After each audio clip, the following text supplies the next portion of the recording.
नमस्कार, मैं हूं निरंजन कुमार और मेरे इस यूट्यूब मंच पर आप सभी का स्वागत है। आज मेरे साथ एक खास मेहमान है ज्योति नवीन कुमार, जो कुंडली वार्ड से कांग्रेस के टिकट पर वार्ड मेंबर का चुनाव लड़ रही हैं। आज इन्हीं से हम बात करेंगे और ये जानने की कोशिश करेंगे कि ज्योति नवीन कुमार का चुनाव की तैयारियों को लेकर के इनका क्या एजेंडा है, कैसे ये चुनाव की तैयारी कर रही है, पब्लिक के बीच कैसे जा रही है। आज इन्हीं सारे मुद्दों पे इनसे हम बात करेंगे। सबसे पहले ज्योति जी, आपका नमस्कार। पब्लिक के बीच आप जा रही हैं, हाँ जी। पब्लिक से मिल रही हैं, तो माहौल क्या लग रहा है कांग्रेस के पक्ष में? माहौल एकदम गर्म लग रहा है। अब की बार तो वोटें डलेंगी, जोरदार डलेंगी जी। कांग्रेस को लेके हर कोई ये चाह रहा है कि कांग्रेस आए, क्योंकि काफी टाइम हो चुका है, कुछ चेंजेस नहीं हुआ। बीजेपी को भी लाके देख लिया, आम आदमी को भी लाके देख लिया, तो हर कोई ये चाह रहा है कि जो शीला दीक्षित जी के टाइम पे थी दिल्ली, वैसा ही हो जी। तो अभी भी सब लोगों का यही है, गर्मागर्मी है और वोटें डलेंगी। हम डोर टू डोर जा रहे हैं जी। वहाँ पे कर रहे हैं। हर कोई यही बोल रहा है कि कांग्रेस पार्टी को एक मौका जरूर देना चाहिए। ज्योति जी से मैं ये जानना चाहूंगा कि कांग्रेस का मुद्दा क्या है, किस मुद्दे को लेकर के जनता के बीच जा रही है और उसको अवेयर करने का काम कर रही है? मेरा मुद्दा ये है, जैसे बुजुर्ग हैं, बच्चे हैं जी। सभी लोगों के लिए इनको असुविधाएं हो रही हैं। पार्क के नाम पे एकदम खंडर है जी। वहाँ पे कोई हरियाली नहीं है, कोई मतलब पार्क के नाम पे वहाँ पे कोई घास नहीं है, एकदम पेड़ पत्ते ये सब सूखे खड़े हैं जी। तो पार्क में होना क्या चाहिए? पार्क में बच्चों के लिए स्विंग्स वगैरह होने चाहिए जी। बड़े बूढ़ों के लिए बेंच वगैरह होनी चाहिए, थोड़ी सी घास होनी चाहिए टहलने के लिए। जी जी जी। लेकिन वहाँ पे ऐसा कुछ भी नहीं है। हमने पार्क में भी जाके देखा है, वहाँ पे मिले भी हैं हम, पार्क में बुजुर्गों से भी मिले हैं, बच्चों से भी मिले हैं, सभी से मिले हैं हम, लेकिन वहाँ पे ऐसा कुछ भी नहीं दिख रहा है। तो मैंने सोचा है कि अगर अब की बार मुझे जनता सपोर्ट करती है तो सबसे पहले मैं यही कराऊंगी कि पार्कों में एक तो हरियाली लेके आऊंगी, बेंचेस लगवाऊंगी, वहाँ पे लाइटें लगवाऊंगी, और जो थोड़े से बड़े बच्चे हैं, थोड़े छोटे हैं, उनके लिए स्विंग्स वगैरह और जिम वगैरह का काम करवाऊंगी।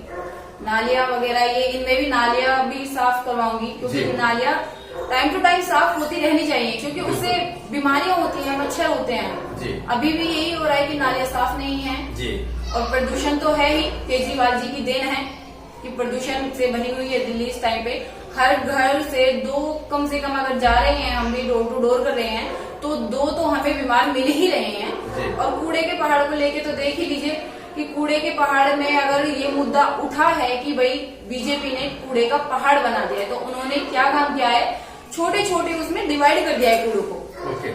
और उन कूड़ों को फिर ये दिखा दिया कि कहीं कूड़े के पहाड़ है ही नहीं। उन छोटे छोटे कूड़ों के पहाड़ से सभी को ये परेशानी हो रही है कि कहीं पे भी आप जाके देखिए मच्छर ही मच्छर हैं जी।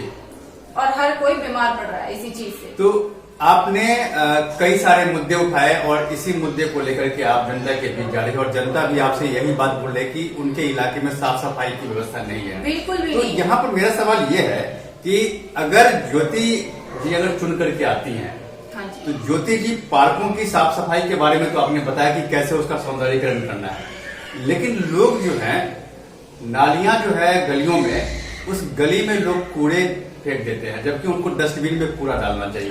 तो मैं ज्योति जी से ये पूछना चाहूंगा, मेरा सवाल ये है कि ज्योति जी जब चुन करके आएंगी तो वो पब्लिक को कैसे अवेयर करेगी कि वो कूड़े नालियों में ना फेंके और वो गार्बेज में फेंके? देखिए, सबसे बड़ी बात तो ये गार्बेज है ही नहीं, डस्टबिन मतलब बाहर रखे होने चाहिए, तभी तो पब्लिक उसमें डालेगी, वरना नालियों में डाल देती है। अगर गार्बेज उसके बाहर डस्टबिन रखा होगा, गलियों के बाहर होगा, या एक मोहल्ले के बाहर भी कोई बड़ा डस्टबिन हो, तो अभी वही ऐसा है कि सरकार की, नगर निगम की तरफ से, सरकार की तरफ से वो आता है। छोटी गलियों में नहीं जा पाते हैं तो छोटे छोटे रिक्शे होते हैं जिनके थ्रू उसमें कूड़ा वूड़ा डालते हैं और वो उस डस्टबिन तक पहुंचा दी जाए, वहां से बड़ी गाड़ी आए और वो लेके चली जाए। हाँ जी। तो जब आप आएंगे तो इन चीजों को आप ध्यान रखेंगे? बिल्कुल ध्यान रखूंगी। एक और सवाल इसी से जुड़ा हुआ है, आप जिस इलाके से है उस इलाके में गांव का भी इलाका आता है, और गांव के इलाके में मैंने देखा है कि छोटी छोटी गलियां हैं, उन गलियों में कई सारे डार्क स्पॉट्स है जहां पर रात को अंधेरा होता है, और अक्सर क्या होता है कि एडवर्टाइजिंग की चीजें, खबरें आती रहती है। तो आप कैसे इस मुद्दे को सॉर्ट आउट करेंगे? मैं इसको ऐसे सॉर्ट आउट करूंगी, जहाँ पे ज्यादा अंधेरा है, आप बता रहे हैं जैसे कि ज्यादा अंधेरा है, वहाँ पे लाइटें लगवाऊंगी मैं, और जहां तक मुझसे होगा मैं कैमरे लगवाऊंगी। और सुविधाओं की रही बात कि ये जो दारू के ठेके हैं, टाइम टू टाइम इनका मतलब इनका एक टाइम टेबल हो जाएगा बंद होने का और खुलने का। अगर ये लेट नाइट तक खुले रहेंगे तो जाहिर सी बात है पियेंगे। युवाओं को तो ये लत लगा ही दी है केजरीवाल जी ने एक पे एक फ्री करके। जिसकी कमाई 500 रुपए थी वो यही सोचता है कि 500 रुपए की अगर तू एक बोतल खरीदेगा तो उसके ऊपर एक और फ्री मिल जाएगी। ठीक है, उसका घर तो वैसे ही खाना पीना जिसका डेली का होता है कि 500 का मतलब खाना पीना चलता है उसका, वो दारू में लगा देगा। वो पिएगा, क्या करेगा? वो बाहर जाके छेड़छाड़ी तो करेगा, ऐसी जगह ढूंढेगा वो जाके। तो वो चीज एक टाइम टेबल हो जाएगा जहाँ पे दारू के ठेके टाइम से बंद हो जाएंगे। ऐसी कोई किसी को प्रॉब्लम नहीं होगी बहन बेटियों को निकलने में। किसी बच्चे को, आजकल आप भी सुने होंगे कि किडनैपिंग के बहुत ज्यादा बच्चों के चल रहे हैं, तो वहाँ पे कैमरे लगवाए जाएंगे और लाइटें लगवाई जाएंगी। तो आपने बहुत अच्छी बात ये कही है कि जब आप चुन करके आएंगी तो आप जो दारू के ठेके है उस पर काम करेंगी और टाइम टू टाइम उसको खोलने का समय बनाएंगे ताकि इस तरह की घटनाएं ना हो। अरविंद केजरीवाल जो दिल्ली के मुख्यमंत्री हैं, हाँ जी, वो कूड़े के पहाड़ जो दिल्ली में है 3 पहाड़, उसको लेकर के ये कह रहे हैं कि बीजेपी इस पहाड़ को खड़ा करने के लिए जिम्मेदार है और बीजेपी कह रही है कि इसके लिए कांग्रेस जिम्मेदार है। मैं कांग्रेस के उम्मीदवार से पूछना चाह रहा हूँ कि इसके लिए वाकई में जिम्मेदार कौन है और अगर आप चुन के आएंगे तो कैसे इसका समाधान होगा? सर सबसे पहले तो मैं ये बता दूं 15 साल से तो मेरे ख्याल से बीजेपी है, ख्याल से क्या है कि 15 साल से बीजेपी है। अगर ये कांग्रेस ने खड़ा किया है तो ये बीजेपी का कर्तव्य बनता है कि वो उस कूड़े के पहाड़ को जो कांग्रेस ने खड़ा किया है उसको हटाए वहां से। 15 साल में क्या वो उन 3 पहाड़ों को हटा नहीं पाए? उनको तो हटाना चाहिए। तो चलो हमारी गलती है, उन्होंने भी तो वही किया, उन्होंने उन कूड़ों के ऊपर और कूड़ा डाला और वो ऊंचा पहाड़ कर दिया ना जी। पर ऐसा नहीं है, मैं नहीं मानती, लेकिन मैं बता रही हूँ अगर भाई हमारी कांग्रेस पार्टी की गलती है तो बीजेपी को ये सुधार लाना चाहिए था, बीजेपी नहीं ला पाई। अब कांग्रेस पार्टी ने, जब मान लेते हैं चलो कांग्रेस पार्टी ने ये कूड़ा किया है तो एक बार फिर से मैं यही कहूंगी कि कांग्रेस पार्टी के कैंडिडेट ऐसे मजबूत आए हैं अब की बार निकल के कि ये कूड़े के पहाड़ कांग्रेस पार्टी ही हटा पाएगी और बाकी किसी के हटाना मुश्किल है ही नहीं। तो मतलब ये है कि आपका ये कहना होगा कि कूड़े का पहाड़ कांग्रेस ने नहीं खड़ा किया, सिर्फ उसके ऊपर आरोप लग रहे हैं। बिल्कुल आरोप लग रहा है, क्योंकि अगर हमने खड़ा किया होता तो चलो हमारी ये गलती है, हमारी कमी है, तो बीजेपी इसमें सुधार तो लाती। हमारी गलती में अब ऐसा तो नहीं है कि भाई जो कबाड़ हमने कूड़ा कर दिया है अब आप उसको ना सुधारो, उसको ऐसे ही पड़ा छोड़ दो, ऐसा तो नहीं हो सकता ना। आप ये बताइए कि एमसीडी में स्कूल्स भी हैं, हाँ जी, और बहुत सारे स्कूल से इसको लेकर के लगातार पॉलिटिक्स हो रहा है। दिल्ली के जो मुख्यमंत्री अरविंद केजरीवाल वो कहते हैं कि दिल्ली सरकार का स्कूल बहुत ही अच्छा है और जबकि एमसीडी का स्कूल बहुत बुरे हालात में है। आपसे मेरा सवाल है कि दोनों ही स्कूल कभी कांग्रेस की सरकार ने बनवाए थे और अभी क्या हालात है? आप जाते होंगे तो आप देखते होंगे स्कूल के हालात।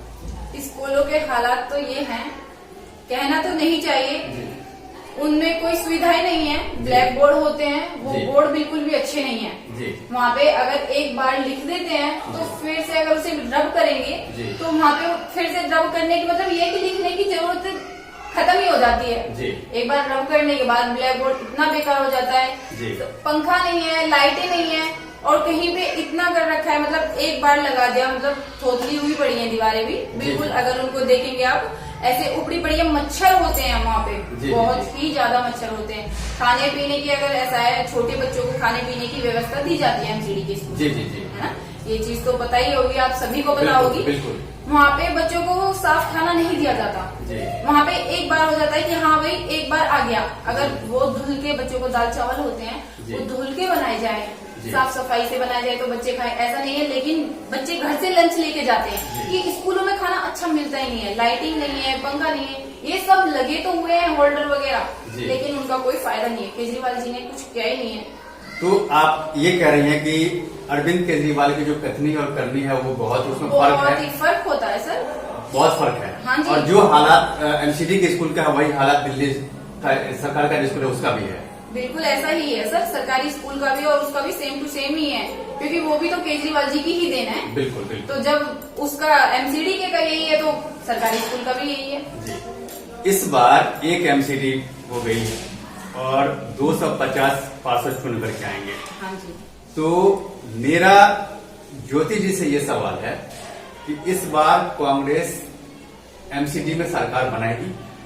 हाँ जी, बिल्कुल बनाएगी। अभी तो जैसा कि मैंने आपको अभी बताया है, डोर टू डोर जा रहे हैं हम, वहाँ पे शिकायतें मिल रही हैं, तो उसी हिसाब से तो मैं बिल्कुल यही कह सकती हूँ कि कांग्रेस पार्टी अब की बार जरूर आएगी जी।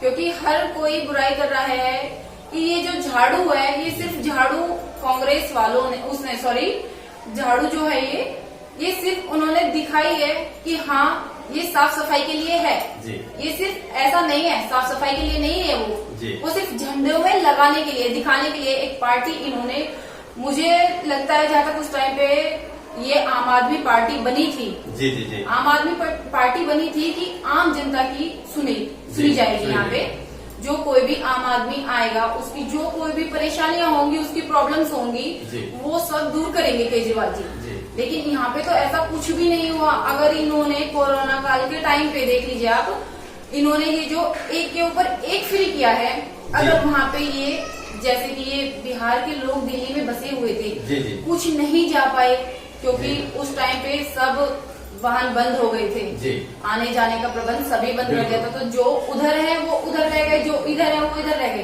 तो उनको राशन पानी कहाँ से मिलता, जबकि लॉकडाउन तो सभी जगह लगा था। तो उनको ऐसा ना करके उनको ये करना चाहिए था कि घर घर जाके राशन बांटना चाहिए था, और 5 किलो चीनी के ऊपर 2 किलो दाल फ्री, ऐसा कुछ करते तो शायद कोई सोचता भी। लेकिन हम जैसे घर गए हैं, सबके जाके सुना है हमने कि उन्होंने बोला है कि हमारे घर का नाश कर दिया है, एक के ऊपर एक फ्री करके, जो हमारा बच्चा अच्छे से खेलता कूदता था, कमाता था, अब उसको भी बंद करवा दिया, नशेड़ी बना दिया है। बिल्कुल, मतलब आपने एक बहुत बड़ी बात कही है और ये बात पब्लिक तक पहुंचनी चाहिए। ज्योति जी का ये कहना है कि जिस तरह से दिल्ली की सरकार ने यानी अरविंद केजरीवाल ने एक पर एक दारू जो फ्री किए हैं, उसके बजाय कोरोना के समय में लोगों को मदद करनी चाहिए थी तो अच्छा रहता। तो ये बात तो इसमें कोई दोहरा नहीं है कि ये बहुत अच्छी बात इन्होंने कही है और ऐसा होना भी चाहिए था। तो ज्योति जी, आपका बहुत बहुत धन्यवाद, आपने हमारे तमाम सवालों का जवाब दिया। तो ये थी ज्योति नवीन कुमार जी, जो कोंडली वार्ड से इस बार कांग्रेस के टिकट पर एमसीडी का चुनाव लड़ रही हैं और इन्हें पूरी जीत की उम्मीद है। जनता से ये लगातार मिल रही है, जनता से आश्वासन मिल रहा है कि जनता इनके साथ है। तो अब तक अगर आपने मेरे इस यूट्यूब मंच को सब्सक्राइब नहीं किया है तो प्लीज सबसे पहले आप मेरे इस यूट्यूब मंच को सब्सक्राइब कीजिए, लाइक शेयर और कमेंट जरूर कीजिए। इसमें कमेंट बॉक्स है जहां जाकर के आप ज्योति जी से रिलेटेड अगर कोई सवाल है तो वो सवाल आप कर सकते हैं, जिसका जवाब मैं आपको दूंगा। तब तक के लिए धन्यवाद।